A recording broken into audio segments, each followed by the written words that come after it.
Dear students, Plus 1 Computer Science, Chapter 12, Internet and Mobile Computing, Part 8. Today we are discussing about the mobile communication services. നമ്മളിപ്പോൾ ധാരാളം mobile services ഒക്കെ use ചെയ്യാറുണ്ട് കമ്മ്യൂണിക്കേഷന് വേണ്ടി. അപ്പോൾ അതിൽ ചില സർവീസസ് ഒക്കെ നമുക്കൊന്ന് നോക്കാം. Mobile communication industry uses a number of acronyms for the various technologies that are being developed. A few popular mobile communication technologies are MMS, SMS, GPS, smart cards, etc. അപ്പോൾ നമ്മൾ ഡിസ്കസ് ചെയ്യുന്ന 4 mobile communication services ആണ് SMS, MMS, GPS, smart cards. ഇതൊക്കെ നമ്മൾ നമ്മുടെ day to day ലൈഫിൽ use ചെയ്യുന്ന ചില മൊബൈൽ കമ്മ്യൂണിക്കേഷൻ സർവീസസ് ആണ്. അപ്പോൾ അതിൽ ആദ്യത്തേത് short message services, that is SMS. Short message service അപ്പോൾ എന്താണെന്ന് നമുക്ക് നോക്കാം. ഷോർട്ട് മെസ്സേജ് സർവീസ് ആ ഒരു പേരിൽ നിന്ന് തന്നെ നമുക്കറിയാം എന്താണ്, ഒരു ഷോർട്ടായിട്ടുള്ളൊരു മെസ്സേജ് സെൻഡ് ചെയ്യാൻ വേണ്ടിയിട്ട് അല്ലെങ്കിൽ വേറൊരാൾക്ക് എക്സ്ചേഞ്ച് ചെയ്യാൻ വേണ്ടിയിട്ടുള്ളൊരു സർവീസാണത്. Short message service is a text messaging service in mobile communication system that allows exchanging short text messages. The GSM standards allows to send a message containing up to 160 characters. നമുക്ക് total അതായത് short message send ചെയ്യാൻ വേണ്ടിയിട്ടുള്ള ഒരു സർവീസാണ് SMS എന്നുള്ളത്. കയ്യിൽ ആകെ 160 characters ഒരു മെസ്സേജിൽ സെൻഡ് ചെയ്യാനായിട്ട് സാധിക്കുള്ളൂ. അതായത് ഓരോ മെസ്സേജസിലും 160 ക്യാരക്ടേഴ്സാണ് മാക്സിമം ആയിട്ട് വരിക. And the SMS messages are exchanged using the protocol called SS7. SS7 എന്നുള്ള പ്രോട്ടോകോൾ യൂസ് ചെയ്തിട്ടാണ് SMS നമ്മൾ സെൻഡ് ചെയ്യാറുള്ളത്. SS7 എന്ന് വെച്ച് കഴിഞ്ഞാൽ സിഗ്നലിംഗ് സിസ്റ്റം നമ്പർ 7നെയാണ് നമ്മൾ SS7 എന്ന് പറയുന്നത്. So first service of the mobile communication is short message service. അതായത് ചെറിയ മെസ്സേജുകൾ മാക്സിമം ഓഫ് 160 ക്യാരക്ടേഴ്സ് സെൻഡ് ചെയ്യാൻ പറ്റാവുന്ന ഷോർട്ട് മെസ്സേജ് അല്ലെങ്കിൽ ഒരു എക്സ്ചേഞ്ച് ചെയ്യാൻ പറ്റാവുന്ന ഷോർട്ട് ടെക്സ്റ്റ് മെസ്സേജുകളെയാണ് നമ്മൾ എന്ത് പറയുക, SMS എന്നുള്ളത്. And it exchanges by using the protocol SS7. And the next is MMS. എന്താണെന്നൊക്കെ നമ്മൾ ലാസ്റ്റ് ക്ലാസ്സിൽ നോക്കിയതാണ്. മൾട്ടിമീഡിയ മെസ്സേജിങ് സർവീസസിനാണ് നമ്മൾ എന്താ പറയുക, MMS. അതായത് നമുക്ക് ഇതിനോടൊപ്പം തന്നെ എന്ത് പറ്റും, എന്തെങ്കിലും ടെക്സ്റ്റിനോടൊപ്പം തന്നെ എന്തെങ്കിലും മ്യൂസിക് അല്ലെങ്കിൽ വീഡിയോ ഓർ പിക്ചേഴ്സ്, ഗ്രാഫിക്സ് അങ്ങനെയുള്ളതൊക്കെ നമുക്ക് സെൻഡ് ചെയ്യാനായിട്ട് സാധിക്കും. So MMS is a standard way to send and receive messages that consist of multimedia content using mobile phone. എന്തെങ്കിലും മൾട്ടിമീഡിയ കണ്ടൻറ്റ് നമുക്ക് സെൻഡ് ചെയ്യുന്നതിനായിട്ട് അല്ലെങ്കിൽ റിസീവ് ചെയ്യുന്നതിനായിട്ട് യൂസിങ് മൊബൈൽ ഫോൺസ്, നമ്മൾ അതിനാണ് എന്താ പറയുക, MMS. And it is an extension of the capability of SMS to send text SMS. അതായത് SMS-ൻ്റെ ഒരു എക്സ്റ്റൻഷനാണ് MMS എന്നുള്ളത്. But it does not specify a maximum size for A multimedia message. SMS-ൽ നമ്മൾ പറഞ്ഞിരുന്നു മാക്സിമം ഓഫ് 160 ക്യാരക്ടേഴ്സ് എന്നുള്ളത്. പക്ഷേ MMS-ൽ നമുക്ക് ഒരിക്കലും അതിന് മാക്സിമം സൈസ് സ്പെസിഫൈ ചെയ്യാനായിട്ട് സാധിക്കില്ല. And it supports the contents such as text, graphics, music, video clips and more. നമുക്ക് ടെക്സ്റ്റ് മെസ്സേജസ്, അതുപോലെ തന്നെ ഗ്രാഫിക്സ്, മ്യൂസിക്, വീഡിയോ, പിക്ചേഴ്സ് ഇങ്ങനെയുള്ള എല്ലാം ഒരു MMS സർവീസ് യൂസ് ചെയ്ത് നമുക്ക് സെൻഡ് ചെയ്യാനായിട്ട് സാധിക്കും. പക്ഷെ അതിനകത്ത് എന്ത് ശ്രദ്ധിക്കുക, എപ്പോഴും does not specify a maximum size for the multimedia content. ആ ഒരു കണ്ടൻറ്റിൻ്റെ ഒരു സൈസ് നമുക്ക് സ്പെസിഫൈ ചെയ്യാനായിട്ട് സാധിക്കില്ല.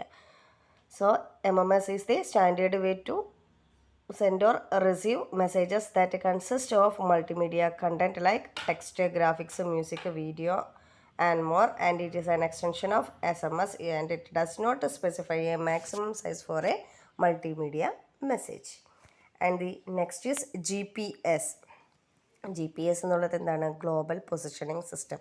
നമ്മൾ പലതരത്തിലായിട്ട് കേട്ടിട്ടുള്ളൊരു വീട് തന്നെയാണ് അല്ലേ GPS. നമുക്ക് അതായത് ലൊക്കേറ്റ് ചെയ്യാൻ വേണ്ടിയിട്ടാണ്, ജിയോഗ്രഫിക്കൽ ഏരിയ അല്ലെങ്കിൽ ആ ഒരു പൊസിഷൻ ലൊക്കേറ്റ് ചെയ്യാൻ വേണ്ടിയിട്ടുള്ള ഒരു സർവീസാണ് ഗ്ലോബൽ പൊസിഷനിങ് സിസ്റ്റം, അതായത് GPS. GPS is a satellite based navigation system and that is used to locate a geographical position anywhere on the earth using its longitude and latitude. The basis of GPS is a group of satellites that are continuously orbiting Earth. ഒരു group of സാറ്റലൈറ്റിൻ്റെ base ചെയ്തിട്ടാണ് GPS പറയുന്നത്. ആ group of satellite continuously എർത്തിനെ orbit ചെയ്തുകൊണ്ടേ ഇരിക്കുകയാണ്. അപ്പോൾ ഈ ഒരു സിസ്റ്റം, ഈ സാറ്റലൈറ്റ് യൂസ് ചെയ്തുകൊണ്ട് നമ്മൾ ജോഗ്രഫിക്കൽ പൊസിഷൻ, അതായത് എർത്തിൽ എവിടെയാണോ ആ ഒരു ജോഗ്രഫിക്കൽ പൊസിഷൻ ലൊക്കേറ്റ് ചെയ്യും. അതിൻ്റെ ലോങ്ങിറ്റ്യൂഡും അതുപോലെ ലാറ്റിറ്റ്യൂഡൊക്കെ യൂസ് ചെയ്തിട്ടാണ് നമ്മൾ ആ ഒരു ജോഗ്രഫിക്കൽ പൊസിഷൻ നമ്മൾ ലൊക്കേറ്റ് ചെയ്യുന്നത്. ആൻഡ് ഈ നമ്മൾ പറഞ്ഞല്ലോ സാറ്റലൈറ്റ് യൂസ് ചെയ്തിട്ടാണ്, സാറ്റലൈറ്റേഴ്സിൻ്റെ ഗ്രൂപ്പ് ഓഫ് സാറ്റലൈറ്റ്സ് ആണ് ഇതിൽ വരുന്നത്. അത് കണ്ടിന്യൂസ് ആയിട്ട് എർത്തിനെ ഓർബിറ്റ് ചെയ്തുകൊണ്ടിരിക്കുകയാണ്. And these satellites transmit radio signals that contain their exact location, time and other information. അപ്പോൾ നമ്മളിതിനകത്ത് റേഡിയോ സിഗ്നൽസ് ആണ് ട്രാൻസ്മിറ്റ് ചെയ്യുന്നത്. ആ സാറ്റലൈറ്റ് ട്രാൻസ്മിറ്റ് ചെയ്യുന്ന റേഡിയോ സിഗ്നൽസ് ആണ്. ആ റേഡിയോ സിഗ്നൽസിന് എന്തൊക്കെ ഉണ്ടാവും? ഒരു നമ്മളെന്താണോ ലൊക്കേറ്റ് ചെയ്യുന്നത് അതിൻ്റെ എക്സാക്റ്റ് ലൊക്കേഷൻ ഉണ്ടാവും, ടൈം ഉണ്ടാവും, അതുപോലെ എന്തെങ്കിലും വേറെ ഇൻഫർമേഷൻ ഉണ്ടെങ്കിൽ ആ ഇൻഫർമേഷൻസൊക്കെ ഉണ്ടാവും. And GPS receivers take information transmitted from the satellites to calculate users exact location on earth. അതായത് GPS റിസീവറാണ് ഈ ഇൻഫർമേഷൻ ട്രാൻസ്മിറ്റ് ചെയ്യുന്നത്. എന്തിൻ്റെ? ആ ഒരു യൂസറിൻ്റെ എക്സാക്റ്റ് ലൊക്കേഷൻ, ഭൂമിയിൽ എവിടെയാണോ അതിൻ്റെ ഒരു എക്സാക്റ്റ് ലൊക്കേഷൻ കാൽക്കുലേറ്റ് ചെയ്യുന്നത് GPS റിസീവേഴ്സാണ്. എങ്ങനെയാണ്?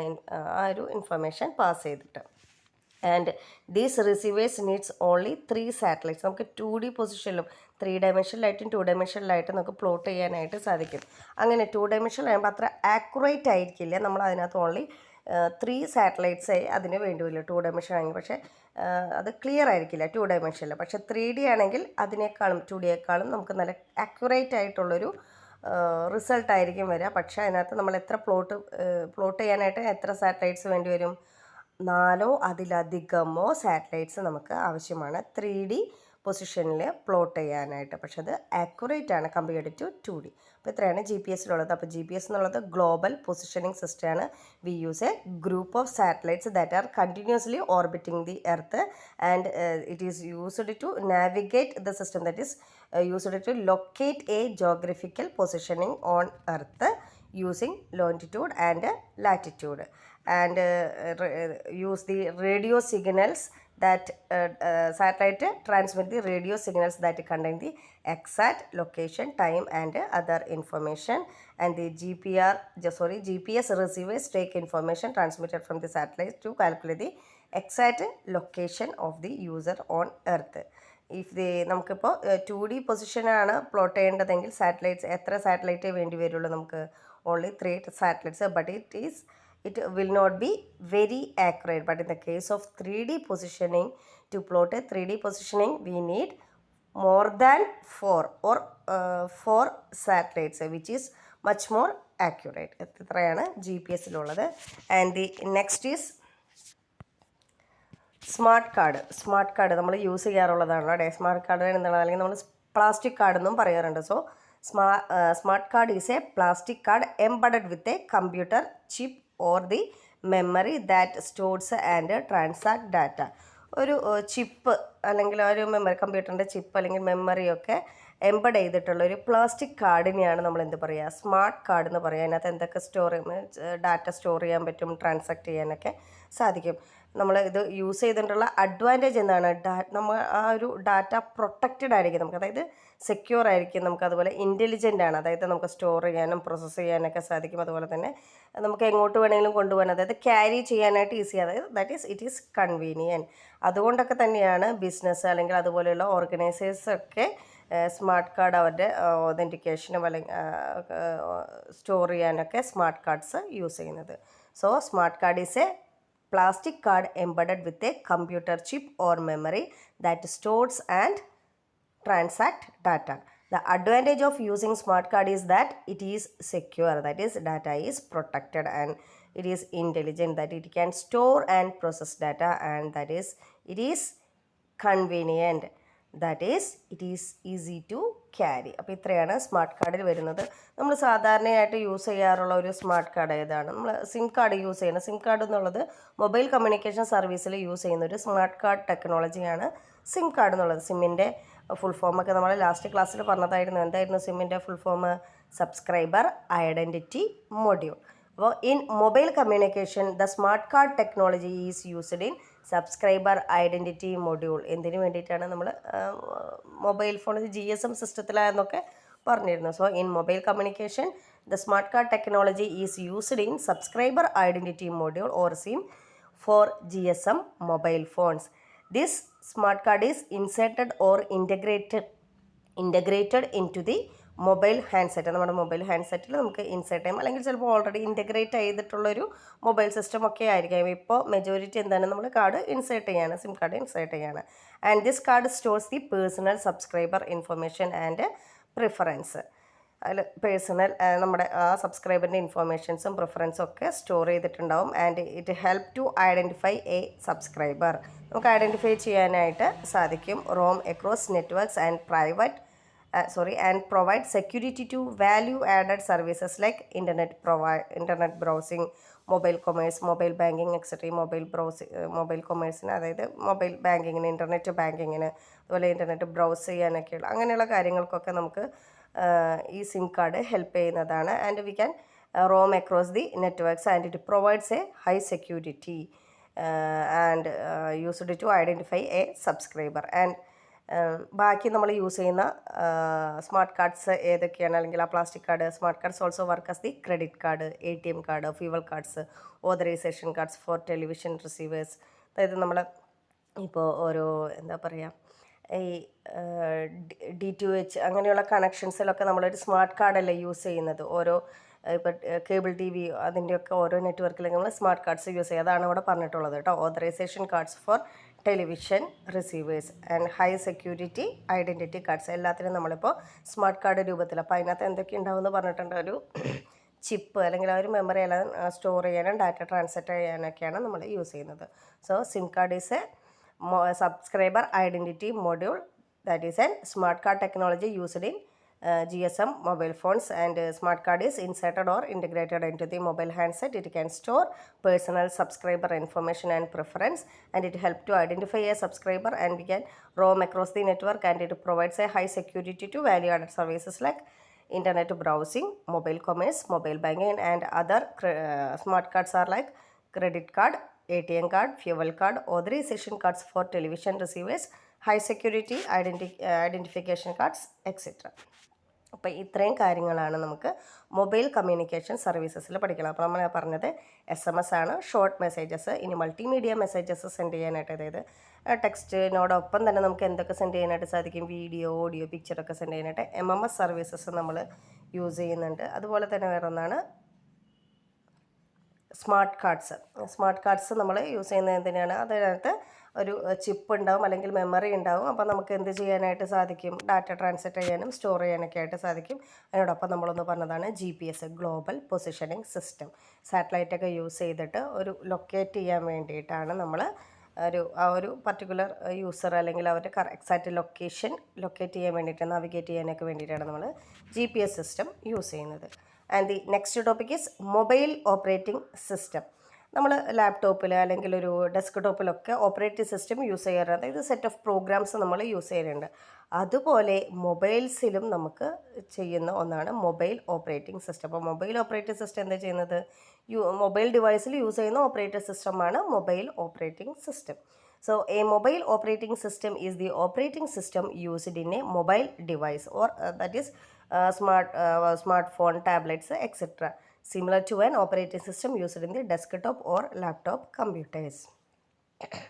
And it manages, a mobile OS manages the hardware, multimedia functions, internet connectivity etcetera in mobile device. ഒരു മൊബൈൽ ഡിവൈസിലുള്ള ഹാർഡ്വെയർ, അതുപോലെ തന്നെ മൾട്ടിമീഡിയ ഡിവൈസസ്, ഇൻ്റർനെറ്റ് കണക്ടിവിറ്റി, ഇതെല്ലാം മാനേജ് ചെയ്യുന്നത് മൊബൈൽ ഓപ്പറേറ്റിംഗ് സിസ്റ്റമാണ്. ആൻഡ് ഓപ്പറേറ്റിംഗ് സിസ്റ്റം എന്നുള്ളത് എന്താണ്, സെറ്റ് ഓഫ് പ്രോഗ്രാംസ് തന്നെയാണ്. അപ്പോൾ സെയിം തന്നെയാണ് ഇവിടെ വരുന്നത്. It is a software program platform on which other programs called application programs are running. ആ ഒരു ഇതൊക്കെ ബേസ് ചെയ്തിട്ടാണ് നമുക്ക് ആപ്ലിക്കേഷൻ പ്രോഗ്രാംസ് ഒക്കെ റൺ ചെയ്യുന്നത്. സാധാരണയായിട്ട് നമ്മൾ മോസ്റ്റ് പോപ്പുലറായിട്ട് യൂസ് ചെയ്യുന്ന ഓപ്പറേറ്റിംഗ് സിസ്റ്റം ഏതൊക്കെയാണ്, ആൻഡ്രോയിഡ്, ഗൂഗിൾ ആണെങ്കിൽ ആൻഡ്രോയിഡ്, ദെൻ ആപ്പിൾ ആണെങ്കിൽ iOS, then blackberry OS from the blackberry, and Windows phone from the Microsoft. അപ്പോൾ ഇതൊക്കെയാണ് സാധാരണയായിട്ട് അല്ലെങ്കിൽ മോസ്റ്റ് പോപ്പുലർ ആയിട്ടുള്ള operating system. Android, iOS, blackberry OS and Windows. അപ്പോൾ ഇത്രയും ആണ് കൂടുതലായിട്ട് യൂസ് ചെയ്യുന്ന അല്ലെങ്കിൽ മോസ്റ്റ് പോപ്പുലർ ആയിട്ടുള്ള ഓപ്പറേറ്റിംഗ് സിസ്റ്റംസ്. അപ്പോൾ നമുക്ക് അതിൽ മൊബൈൽ ഓപ്പറേറ്റിംഗ് സിസ്റ്റം ഏറ്റവും കൂടുതൽ യൂസ് ചെയ്യുന്നത് ആൻഡ്രോയിഡ് ആയതുകൊണ്ട് നമുക്ക് ആൻഡ്രോയിഡ് ഓപ്പറേറ്റിംഗ് സിസ്റ്റത്തിനെ കുറിച്ച് ജസ്റ്റ് ഒന്ന് നോക്കാം. Android operating system is Linux-based operating system designed mainly for touchscreen mobile devices such as smartphone and tablet computers. Tablet അല്ലെങ്കിൽ സ്മാർട്ട് ഫോൺ, അതായത് ടച്ച് സ്ക്രീൻ ബേസ് ചെയ്തിട്ടുള്ള മൊബൈൽ ഡിവൈസസിനൊക്കെ വേണ്ടി ഒരു ലിനക്സ് ബേസ്ഡ് ഓപ്പറേറ്റിംഗ് സിസ്റ്റമാണ് ആൻഡ്രോയിഡ് എന്നുള്ളത്. The user interface of Android is based on touching inputs like swiping, tapping, pinching and reverse pinching to the manipulate on screen object. ആ screen ഒബ്ജക്റ്റിലുള്ള എന്തൊക്കെയാണ് അതിനെ റിവേഴ്സ് പിൻ ചെയ്യാം, അല്ലെങ്കിൽ പിൻ ചെയ്യാം, ടാപ്പ് ചെയ്യാം, സ്വൈപ്പ് ചെയ്യാം. ഇതൊക്കെയാണ് സാധാരണയായിട്ട് നമ്മൾ ആൻഡ്രോയിഡ് ബേസ്ഡ് ഓപ്പറേറ്റിംഗ് സിസ്റ്റത്തിൽ, അതായത് ടച്ച് ചെയ്യുമ്പോൾ ടച്ച് ഇൻപുട്സ് ആയിട്ട് ചെയ്യാറുള്ളത്. And Android allows users to customise their home screen with the shortcuts to applications and widget. നമ്മുടെ ഹോം സ്ക്രീനിലുള്ള ആപ്ലിക്കേഷൻസ് അല്ലെങ്കിൽ വിഡ്ജറ്റൊക്കെ നമുക്ക് എന്ത് ചെയ്യാൻ പറ്റും, ഷോർട്ട് കട്ട്സ് ഒക്കെ ക്രിയേറ്റ് ചെയ്യാനായിട്ട്, കസ്റ്റമൈസ് ചെയ്യാനായിട്ട് സാധിക്കും. Applications like Google map, Facebook etcetera that run on Android are built using this. സാധാരണയായിട്ടുള്ള നമ്മൾ യൂസ് ചെയ്യുന്ന ആപ്ലിക്കേഷൻസ് ഏതൊക്കെയാണ്? ഗൂഗിൾ മാപ്പ്, ഫേസ്ബുക്ക്, ഇങ്ങനെയുള്ള കുറേ ആപ്ലിക്കേഷൻസ് നമുക്ക് ആൻഡ്രോയിഡിൽ റൺ ചെയ്യാനായിട്ട് സാധിക്കും. ഇതിനൂടെ കുറച്ച്, അതായത് ഒരു ആൻഡ്രോയിഡ് വേർഷൻ്റെ കുറച്ച് നെയിംസാണ് കൊടുത്തിട്ടുള്ളത്. കപ്പ് കേക്ക്, ഡോണറ്റ്, എക്ലെയർ, ഫ്രോയ്, ഇങ്ങനെ കുറച്ച്, അതായത് 4.4 ഓരോ വേർഷൻസ് ഉണ്ട്. 4.4 ആണെങ്കിൽ കിറ്റ്കാറ്റ്, 4.1 ആണെങ്കിൽ Jelly Bean, 4.0.3 Ice Cream Sandwich, 3.1 Honeycomb, 2.3 Gingerbread, 2.2 Froyo, 2.0 Eclair, 1.6 Donut, 1.5 Cupcake. ഇങ്ങനെയുള്ള കുറച്ച്, ഇത് എല്ലാം ആയിട്ടില്ല, കുറച്ച് വേർഷൻസിന് എക്സാമ്പിളാണ്, ആൻഡ്രോയിഡ് വേർഷൻസിൻ്റെ എക്സാമ്പിൾസാണ് ഈ തന്നിട്ടുള്ളത്. സോ അപ്പോൾ ഇന്നത്തെ ക്ലാസ്സിൽ നമ്മൾ ഡിസ്കസ് ചെയ്തത് ഫസ്റ്റ് മൊബൈൽ കമ്മ്യൂണിക്കേഷൻ സർവീസസ് ആണ്. മെജോറിറ്റി ഓഫ് ദി സർവീസസ് ഏതൊക്കെയാണ് നമ്മൾ യൂസ് ചെയ്യുന്നത്? മെജോറിറ്റി യൂസ് ചെയ്യുന്ന സർവീസസ് ആണ് SMS, MMS, GPS and smart cards. അതിനുശേഷം നമ്മൾ മൊബൈലിൽ യൂസ് ചെയ്യുന്ന operating system, majority of the നമ്മൾ മോസ്റ്റ് പോപ്പുലർ ഓപ്പറേറ്റിംഗ് സിസ്റ്റമാണ് Windows for Microsoft and BlackBerry OS for BlackBerry and iOS for Apple and for Google Android. അപ്പോൾ നമ്മൾ അതിൽ വീണ്ടും ഡിസ്കസ് ചെയ്തത് ആൻഡ്രോയിഡ് ഓപ്പറേറ്റിംഗ് സിസ്റ്റത്തിനെ കുറിച്ചിട്ടാണ്.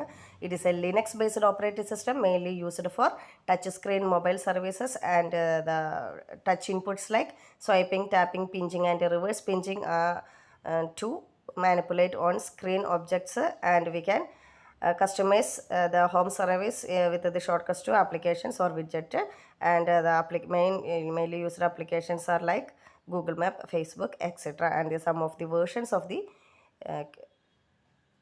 Android applications are KitKat, Jelly Bean, Ice Cream, and also the versions are given here. Hope all these topics are clear to you. Thank you, students.